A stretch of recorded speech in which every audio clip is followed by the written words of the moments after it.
Bonjour Véronique de Lumière et Conscience Ascension Pro. Eh bien écoutez, je suis ravie de vous retrouver aujourd'hui avec cette nouvelle vidéo, cette nouvelle thématique qui est consacrée aujourd'hui aux managers.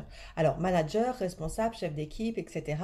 Mais bien évidemment autour de ça, ça peut intéresser tout le monde par extension, puisque eh ben, les managers sont en relation avec des employeurs et puis avec des salariés. Donc tout le monde est plus ou moins concerné.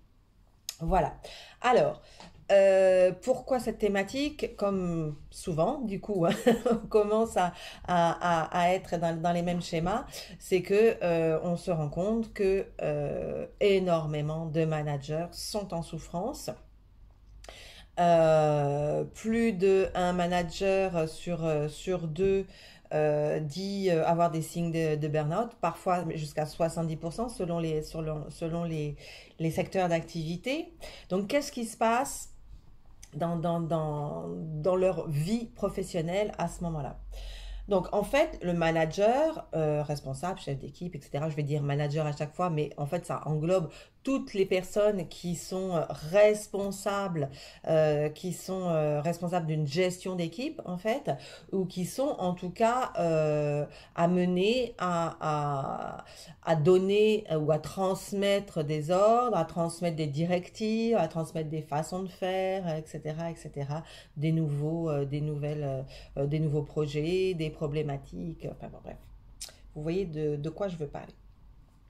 Donc, qu'est-ce qui se passe? En fait, le manager est pris en étau entre sa direction et les équipes. Donc, que ce soit son équipe perso ou un certain nombre de salariés, comment dire, isolés qui ne travaillent pas forcément en groupe, en collectif. Mais en tout cas, il va être amené à gérer les relations avec l'un et avec l'autre.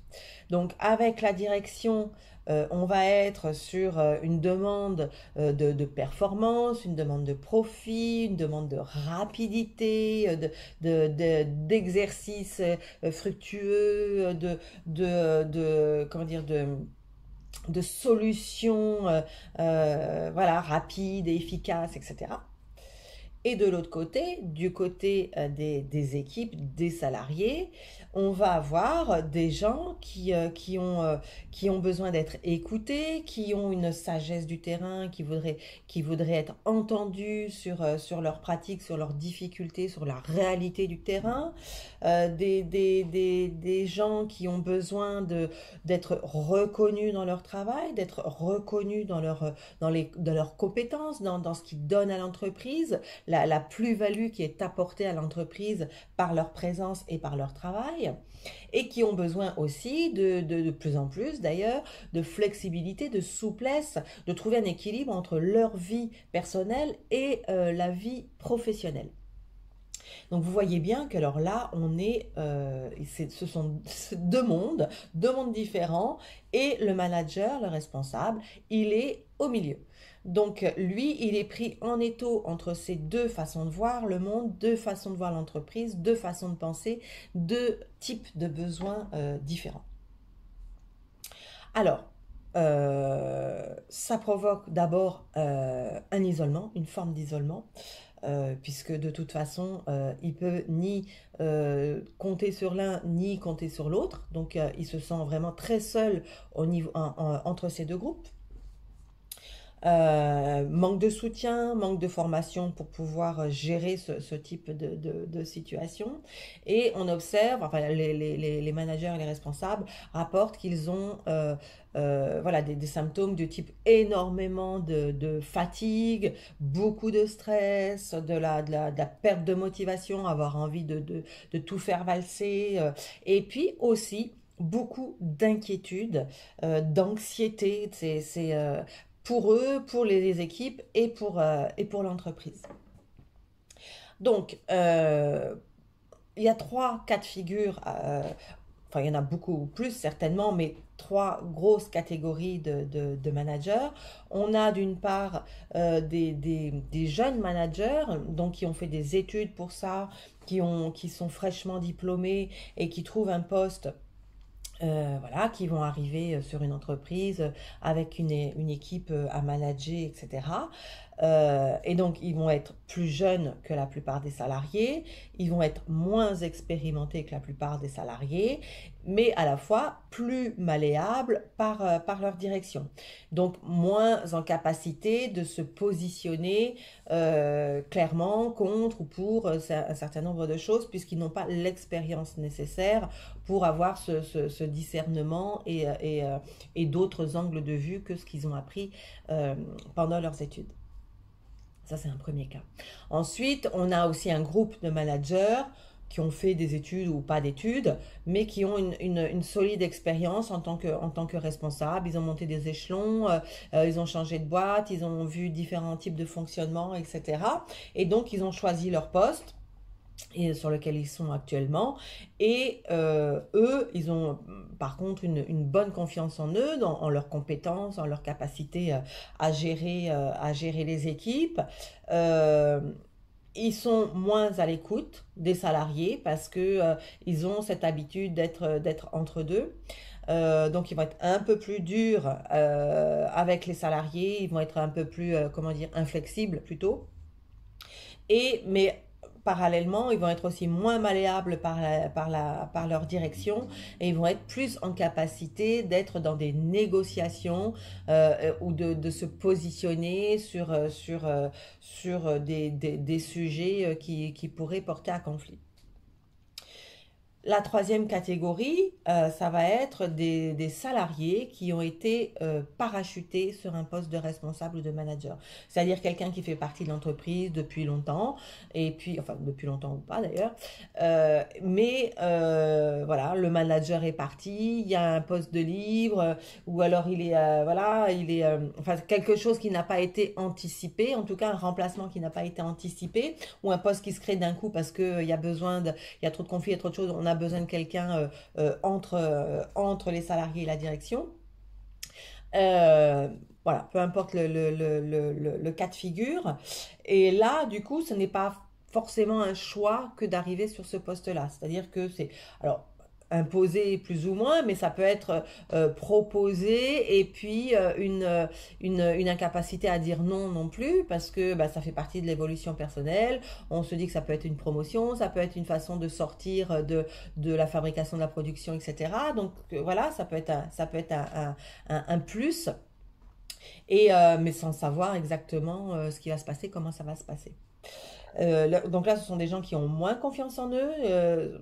Parce que, alors, ils ont l'expérience du terrain, ça c'est clair. Ils savent exactement comment ça se passe, comment faire, etc., etc. Ils sont beaucoup plus à l'écoute des salariés, puisque eux-mêmes sont issus des équipes. Ils ont moins confiance en eux dans la mesure où ils n'ont pas l'habitude de manager des équipes, ils n'ont pas l'habitude de se retrouver entre deux feux, pris dans cet étau-là. Et ils ne seront pas trop malléables par la direction, en tout cas pas tout le temps, peut-être au début plus, mais moins plus tard. Mais par contre, ils vont être plus à aller au conflit avec la direction plus au conflit avec la direction qu'avec les salariés, ce qui était le contraire sur le cas précédent, qui va être plus en conflit avec les salariés qu'avec la direction. Voilà, trois grosses catégories. Il y en a certainement d'autres. Si vous vous retrouvez pas là-dedans, c'est pas gravissime en soi. La suite est valable pour tout le monde, mais c'était pour faire voilà, une présentation un petit peu qu'on voit de quoi on parle et d'où on parle surtout. Alors, la première chose dans ces cas-là, une fois on est sur le poste, qu'on se sent pris en étau, qu'on ne sait pas comment faire, qu'on n'est pas bien, qu'on a effectivement cette fatigue qui nous tombe dessus, ce stress, cette angoisse, cette inquiétude, cette perte de motivation, cette sensation d'être isolé, de ne pas pouvoir parler, de ne pas pouvoir bouger, de ne pas pouvoir, voilà, d'être voilà, pris dans un espèce de truc où de toute façon, quoi qu'on fasse, quoi qu'on dise, on sera... j'allais dire engueuler, mais je vais le dire du coup, par l'un ou par l'autre. Il y aura toujours de toute façon des reproches, que ce soit d'un côté ou de l'autre. C'est pas assez vite, c'est pas assez ci, c'est pas assez, voilà, ça rapporte pas assez, tatati tatata. Et de l'autre côté, mais c'est trop vite.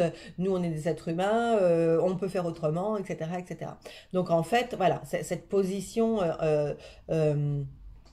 d'équilibriste, mais de déséquilibriste aussi, est très complètement même inconfortable dans la plupart des cas. Après, il y a des entreprises où ça se passe très bien, mais dans la plupart des cas, enfin dans beaucoup de cas, c'est pas le cas. Alors, on entend, avant de continuer, petite parenthèse, on entend actuellement, ça devient un petit peu à la mode, beaucoup de sons de cloche sur une autre forme de management, le management, alors il y avait déjà le management participatif, etc., le management bienveillant, ne soyez pas un chef, mais plutôt un leader, tatati, tatata, plein de choses comme ça. Ce qui est très bien, hein, tant mieux. Mais le problème, c'est qu'on ne peut pas bousculer les organisations si les êtres humains qui sont à l'intérieur des organisations n'ont pas eux-mêmes fait un travail intérieur. Tout part de soi, comme dans la vie en général, tout part de soi. Donc, on reviendra sur comment dire, ces transformations internes à l'entreprise, à l'organisation. Mais pour aujourd'hui, je voudrais qu'on se penche vraiment sur la transformation intérieure avant tout.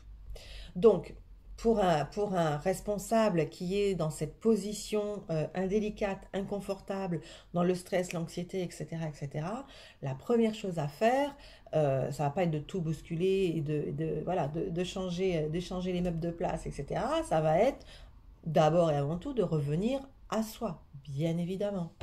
Il y a des attentes de part et d'autres.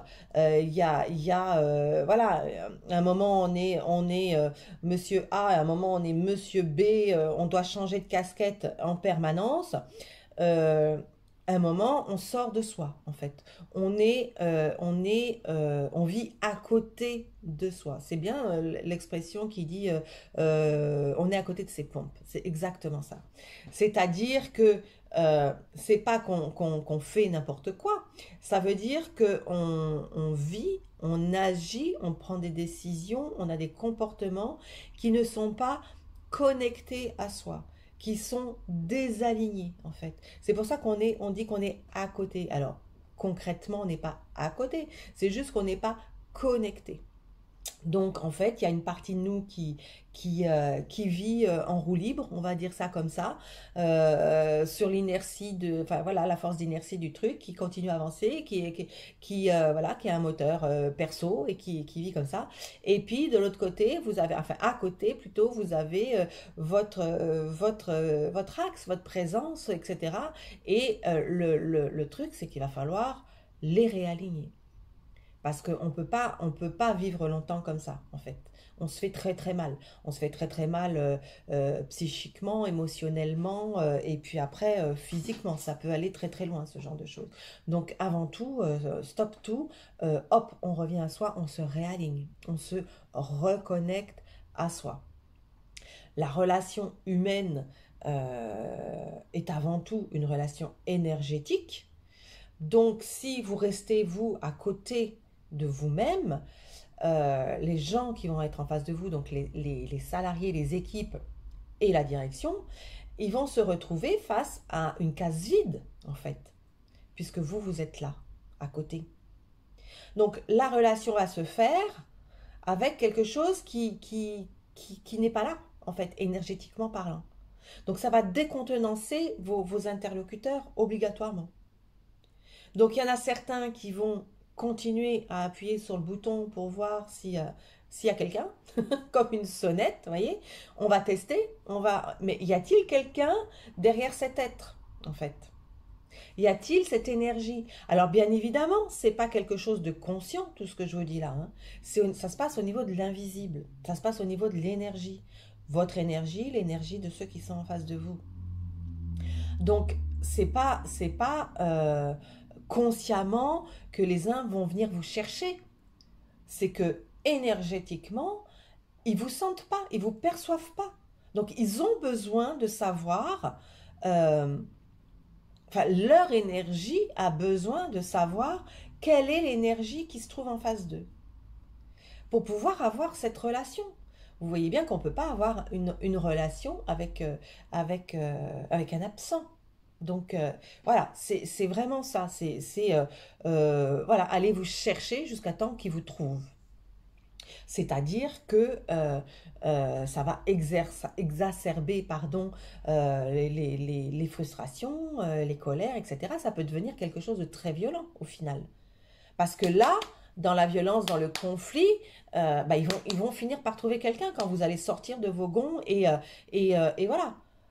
Donc là, à ce moment-là, bing, ça se réaligne, c'est-à-dire que vous revenez directement dans votre intérieur, même si c'est pas dans la partie de vous qui est la plus bienveillante, la plus agréable, etc., etc., mais ça vous ramène là, d'un coup. Et là, il y a quelqu'un en face. Et donc là, ils peuvent avoir un échange avec vous. Donc ça va pas être un échange sympathique, ça c'est clair. Mais il y aura effectivement un échange énergétique, un échange humain. L'autre possibilité aussi, c'est que si vous êtes à côté et que la place est vide, elle va pas rester vide longtemps. C'est-à-dire que les lois de l'univers nous le montrent bien, l'univers n'aime pas le vide. Le vide doit être rempli. Donc, si ce n'est pas vous qui le remplissez en étant à l'intérieur de vous, c'est quelqu'un d'autre. Alors, quand je dis quelqu'un d'autre, c'est une autre énergie qui va venir prendre la place. Donc, je ne vous parle pas d'entité, de trucs, de machin, quoi que ça pourrait, mais ce n'est pas de ça dont je veux parler. C'est-à-dire que ce sont les gens qui sont en face de vous, les énergies qui sont en face de vous qui vont venir prendre la place. C'est-à-dire que, alors ça peut être côté salarié ou côté direction, hein, il n'y a pas de bon et de mauvais dans l'histoire. C'est juste deux points de vue différents. Mais imaginons, voilà, il y a le directeur ou un des salariés va prendre énergétiquement cette place et vous manipuler en fait au niveau énergétique. Mais ça ne sera pas de sa décision, ça ne sera pas de sa volonté humaine que de venir prendre votre place et vous manipuler. C'est pas ça du tout. C'est que au niveau de l'énergie, il y a quelque chose de libre là. Il y a quelqu'un qui a une puissance qui est supérieure à la vôtre et supérieure à d'autres personnes qui sont autour. Et c'est cette puissance énergétique qui prend le relais, en fait, tout simplement. Donc, hop, elle prend le relais et vous êtes manipulé mentalement, énergétiquement, etc. Et ça peut provoquer un immense déséquilibre en vous. C'est-à-dire que vous étiez déjà, en étant à l'écart de vous, déconnecté à vous-même, dans une position délicate de déséquilibre, de déconnexion. Si il y a une autre énergie qui prend le relais à ce moment-là, vous voyez bien que ça va être encore plus compliqué pour vous retrouver. Donc ça fait une sorte de alors c'est pas du tout un état pathologique, hein, pas du tout, c'est pas de ça dont je veux parler, mais ça pourrait ressembler à quelque chose comme ce qu'on pourrait appeler une schizophrénie, mais pas, voilà, on n'en est pas là du tout. Mais voyez ce que je veux dire, c'est-à-dire que comme s'il y avait deux personnes, comme s'il y avait voilà, vous êtes là et l'autre est là, et donc vous pouvez plus rentrer. Donc même, alors quand vous êtes désaligné, il y a bien sûr des moments où vous vous réalignez, peut-être en dehors du travail, peut-être avec vos enfants, peut-être en faisant du sport, peut-être, voilà. Mais s'il y a une autre énergie qui prend la place, qui prend le relais, ça va être beaucoup plus compliqué de pouvoir vous réaligner, même de façon occasionnelle et ponctuelle. Donc là, il y a une déconnexion qui se fait encore plus grande. Et là aussi, pareil, ça peut amener comment dire, des difficultés au niveau de la santé. Mais vraiment, émotionnelle, mentale, etc. Bien sûr, mentale et physique. Donc là, dans ces cas-là, enfin, déjà, donc la première chose, c'est revenir à soi. C'est-à-dire je reprends la place. Déjà, pour commencer, je me remets là. Donc il faut couper tout ce qu'on peut couper, couper tout ce qui nous empêche de revenir à soi, de se déconnecter. Donc voilà, tout ce qui est déjà extérieur et qui est du bruit autour de vous qui vous empêche de vous reconnecter. Donc télé, machin, enfin bon, voilà, tout ce qui est, voilà, tout ce qui vous empêche de le faire. Et puis avoir des activités ressourçantes, reconnectantes, qui vont vous permettre de vous réaligner, de vous reconnecter à vous en tant qu'être humain, mais également à vous en tant que présence divine. C'est indispensable. Donc peut-être pour certains, il y aura avant la reconnexion, il va y avoir besoin d'un moment de comment dire, besoin de vider quelque chose. Donc sortir, voilà, ce qui bouillonne, parce que parfois c'est difficile de se reconnecter quand on est dans un état trop agité intérieur, trop bousculé, trop, voilà. Donc vous pouvez faire des activités qui vont vous vider la tête, l'esprit, le cœur, etc. Mais là, du coup, c'est en conscience. Vous voyez, c'est pas vous qui laissez la place. C'est-à-dire que vous voyez qu'il y a des trucs qui vont pas, donc vous allez sortir tout ça. Donc, je sais pas moi, en faisant de la course à pied, de la rando, de la natation, des grands rides en vélo, de la boxe, etc. Vous voyez, quelque chose voilà, qui vous permette de sortir l'énergie qui bouillonne en vous et l'énergie qui est, comment dire, déséquilibrée, ouais, inversée, qui va pas. Et puis, euh, ensuite, pour pouvoir vous reconnecter, donc avec des choses qui vont être différentes, voilà, plutôt de la marche, dans la reconnexion à la nature, de la méditation guidée, etc., etc. Toutes sortes d'activités qui vont vous permettre de revenir à vous et de vous reconnecter dans le calme, dans une paix intérieure, en fait. Et en faisant ça, vous allez modifier votre énergie. C'est-à-dire que vous allez transformer votre énergie qui était là en train de tourner, etc., etc., en vous reconnectant. Bon, déjà, vous allez avoir une énergie qui va être beaucoup plus fluide, beaucoup plus sereine, et puis, bien évidemment, plus connectée à votre présence, donc avec un flux de, oui, d'énergie qui va émaner de vous complètement différent, en fait. Ça va être votre partie divine qui va influer aussi. Ça va pas être que le petit moteur dans la tête, le petit vélo dans la tête qui va décider. C'est-à-dire que ça va vous permettre de reprendre de la souplesse aussi, vis-à-vis de vous, d'abord, en premier lieu. Donc vous allez modifier votre énergie et puis accueillir pour pouvoir accueillir aussi cette situation comme une situation, une opportunité, une occasion de travailler sur vous, de prendre appui sur cette situation délicate, difficile à vivre, hein, ça je vous l'accorde complètement, euh, de vous appuyer là-dessus pour pouvoir évoluer, pour pouvoir grandir. Alors, une fois que cet accueil est fait, que vous modifiez votre énergie, vous imaginez bien qu'une fois que vous émanez autre chose, vous allez pouvoir vous relier aux autres de façon différente. Donc, une fois qu'on s'est reconnecté à soi, on va, en deuxième étape, se reconnecter aussi à l'autre. Donc, manager, c'est du relationnel. Donc on est toujours hein, dans le 80-20, donc 80 de relations divines, énergétiques, de l'invisible, et 20% de la relation humaine sur Terre, dans la matière. Donc vous voyez bien que si on utilise des techniques, quelles qu'elles soient, même si elles sont très bonnes, si on utilise des techniques pour modifier des choses dans l'entreprise ou même modifier des choses dans la relation bienveillante ou même voilà, ne serait-ce que comment dire, de la communication non violente ou utiliser voilà, des techniques comme ça qui sont excellentes, mais si vous, à l'intérieur de vous, dans vos 80%, vous n'êtes pas dedans, ça ne fonctionnera pas. Non seulement ça ne va pas fonctionner, mais ça risque de faire l'effet inverse. C'est-à-dire que si vous essayez d'être bienveillant, etc., qu'à l'intérieur de vous, vous ne l'êtes pas, vous ne l'êtes pas avec vous-même, et que vous êtes toujours en prise avec celui qui est en face de vous, l'autre va le sentir, va le percevoir, mais quasi immédiatement. C'est-à-dire qu'il va bien, lui, ce qu'il va se dire, c'est que oui, il peut toujours me parler, mais je ne crois pas un mot de ce qu'il me dit. Il veut me faire croire que tatati tatata, qu'il est comme ci ou qu'il est comme ça. Mais en fait, moi, je sais que c'est pas vrai. Moi, je sais qu'en fait, il est comme ci et comme ça. Vous voyez, ça va être un dialogue de sourds.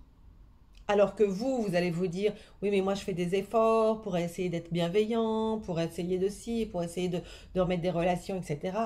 Oui, vous pouvez faire tous les efforts du monde, mais si énergétiquement parlant, vous n'avez pas changé votre énergie intérieure et que vous ne vous reconnectez pas à l'énergie de l'autre, ça ne va pas servir à grand chose en fait, vous n'aurez pas de résultat.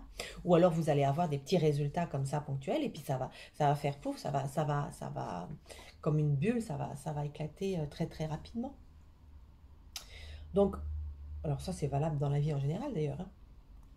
Donc là, vraiment, ça va être l'idée, ça va être de s'appuyer donc sur cette expérience comme une opportunité, quelque chose de très intéressant et qui va me permettre de grandir en moi et dans ma relation à l'autre. Et là, un mot que j'ai envie de vous partager, un mot que vous connaissez très bien, qu'on entend partout et qui est complètement galvaudé, c'est le namasté. Namasté, c'est quoi? Ça ne veut pas dire bonjour, ça ne veut pas dire merci, ça veut dire la lumière qui est en moi reconnaît et salue la lumière qui est en toi. Et là, on est vraiment au cœur de la relation, au cœur de cette problématique du manager. C'est-à-dire que à partir du moment où dans mon positionnement intérieur, je vais être dans la reconnaissance de l'autre, dans sa divinité, dans son énergie, alors l'autre va pouvoir à son tour être dans cette reconnaissance de mon énergie, de ma divinité, mais surtout l'autre va se sentir reconnu, entendu, écouté. Donc il va pouvoir vous parler, il va pouvoir vous écouter. Ça ne veut pas dire que vous allez du jour au lendemain trouver un accord, des solutions, etc. Mais vous allez mettre en place une relation qui va être différente. Une relation qui va être basée sur du respect, mais pas du respect comme on l'entend partout, du respect, voilà, de politesse. Non, du respect intérieur, énergétique, dans l'invisible, je te reconnais. Dans l'invisible, je sais que tu es une âme. Quelle que soit dans la matière, quelle que soit ta façon de penser, quel que soit ton comportement, quelle que soit ton opposition à moi, je sais que tu es une âme qui est là, comme moi, en train de faire une expérience sur la Terre. Donc, connectons-nous d'âme à âme. Vous voyez la différence? Ça change tout, après, au niveau de la connexion d'humain à humain. Si on est déjà connecté à une âme, voilà, ça va être complètement différent. Donc, pour faire ça, il va vous falloir vous positionner intérieurement dans l'espace de votre cœur. Revenir dans l'espace de votre cœur. Donc pour ça, il y a déjà la respiration, rien que ça, revenir dans l'espace de son cœur. Donc inspirer, alors bon, il y a la cohérence cardiaque qui existe, vous pouvez aller sur internet, il y a des exercices de cohérence cardiaque qui fonctionnent bien.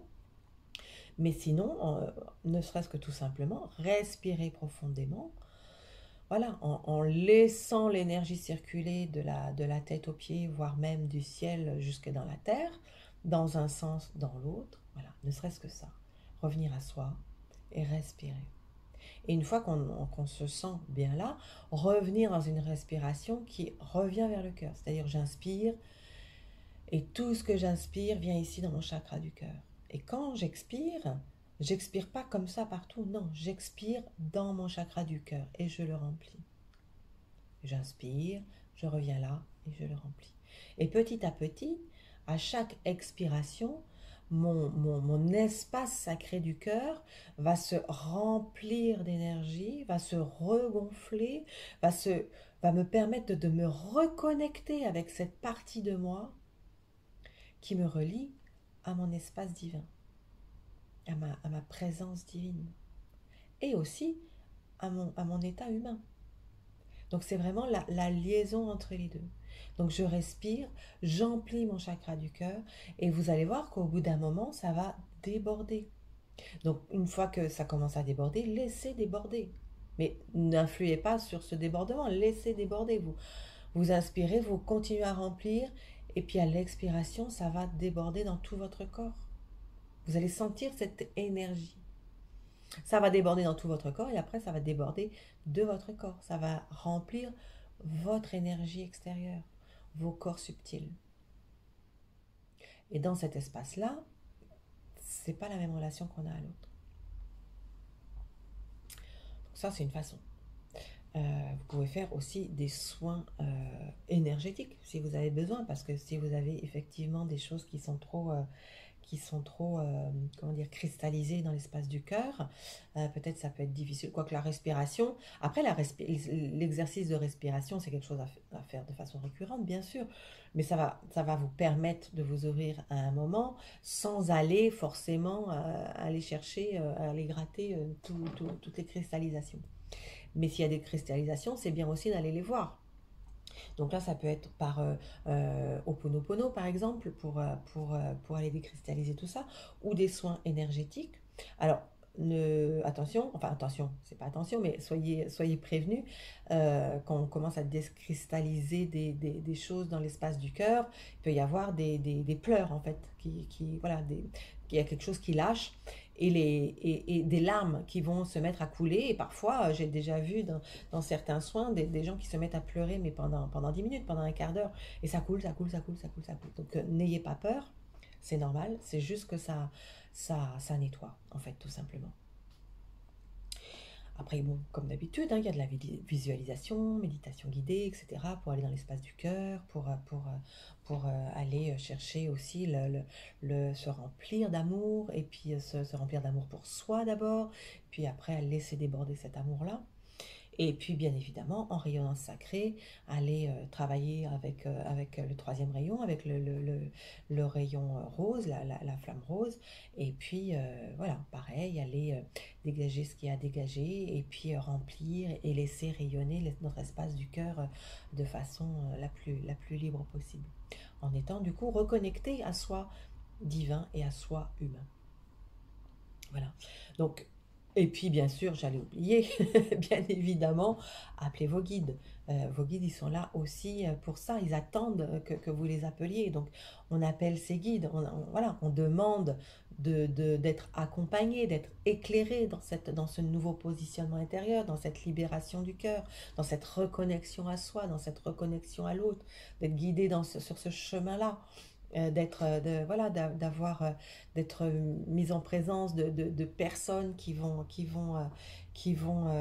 vous faire part de leur expérience, ou qui vont vous apporter une prise de conscience, ou qui vont, voilà, et puis et qui vont aussi vous aider à trouver en vous la matière, le contenu, les mots qui vont être nécessaires pour rentrer en relation avec l'autre de façon énergétiquement respectueuse, humainement respectueuse, pour pouvoir être dans un échange et non pas dans une injonction verbale.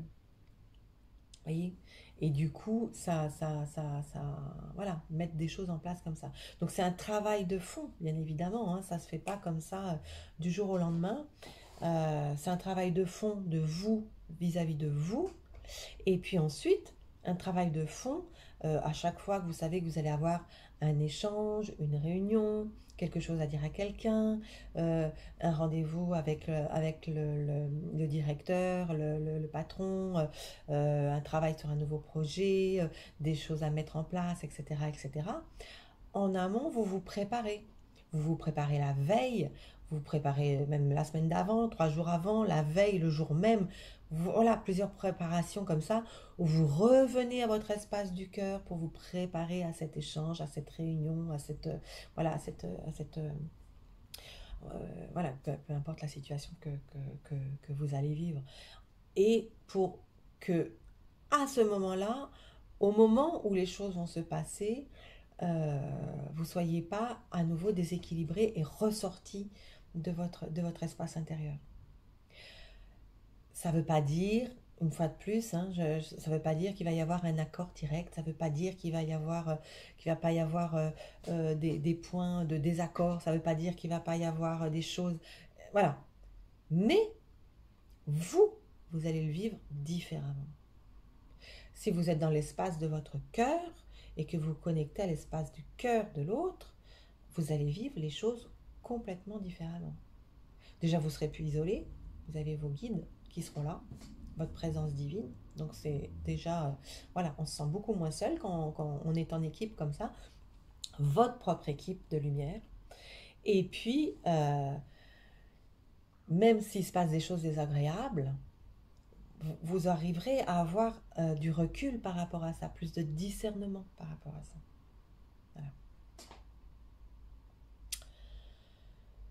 Voilà. Quoi vous dire d'autre? Voilà. Et puis laisser un temps d'intégration après ça. C'est-à-dire, comment dire ça? N'attendez rien, voilà, de ce qui va se passer. Vous êtes là pour faire votre expérience, vous êtes là pour travailler sur vous, pour cheminer spirituellement. Donc vous vous préparez, vous vivez l'expérience et après vous débriefez avec vous-même. Voilà, qu'est-ce qui s'est passé, comment ça s'est passé, comment moi je l'ai ressenti, qu'est-ce que j'ai perçu, est-ce que j'ai perçu une modification dans ce qui m'a été dit ou dans la façon de me le dire ou dans comment moi je l'ai dit ou comment l'autre l'a perçu, etc., etc. Vous voyez? Et c'est petit à petit que les choses vont se mettre en place. Il n'y a pas de baguette magique, une fois de plus, hein. C'est vraiment quelque chose, c'est un travail de fond, vraiment, à tous les niveaux. Et puis après ça, que reste-t-il une fois que les choses seront, comment dire, un peu plus installées? Voilà, à partir de cet espace du cœur, euh, voyez ce qui reste, le résidu, pardon, le résidu de, euh, de ce qui ne va encore pas dans la relation avec l'autre ou dans la difficulté à mettre quelque chose en place, ou dans la difficulté à trouver un terrain d'entente, etc., etc. Qu'est-ce qui reste de ça à partir du moment où moi je suis dans l'espace du cœur, que je me relie à l'espace du cœur de l'autre et que je le reconnais en tant qu'âme incarnée en face de moi avec qui nous devons, enfin, avec qui je dois travailler humainement et divinement. Et dans ces cas-là, voyez, écoutez ce qui se passe, ce qui se dit, et utilisez les mots qui vous sont dits comme support de cheminement. C'est-à-dire, dans ce qu'on va, les salariés ou la direction, hein, toujours, peu importe, dans ce qui va vous être dit. Donc il y a des choses, il y a des mots qui vont appartenir à l'expéditeur, je vais dire, à votre interlocuteur, et voilà, qui résonnent pas avec vous, ça leur appartient totalement. Et il y a des mots qui vont résonner. Il y a des mots qui vont être, voilà, qui vont venir vous chercher un petit peu, vous titiller, vous blesser même parfois. Ça veut dire que ça leur appartient, mais que ça vous appartient aussi à vous. Donc là, c'est quelque chose que je dois prendre en compte.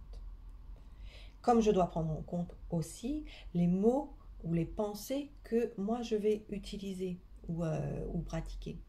C'est-à-dire les reproches que je pourrais faire aux uns et aux autres, pas forcément verbalement, hein, mais intérieurement dans ma tête quand j'y pense, voilà, des pensées qui me traversent.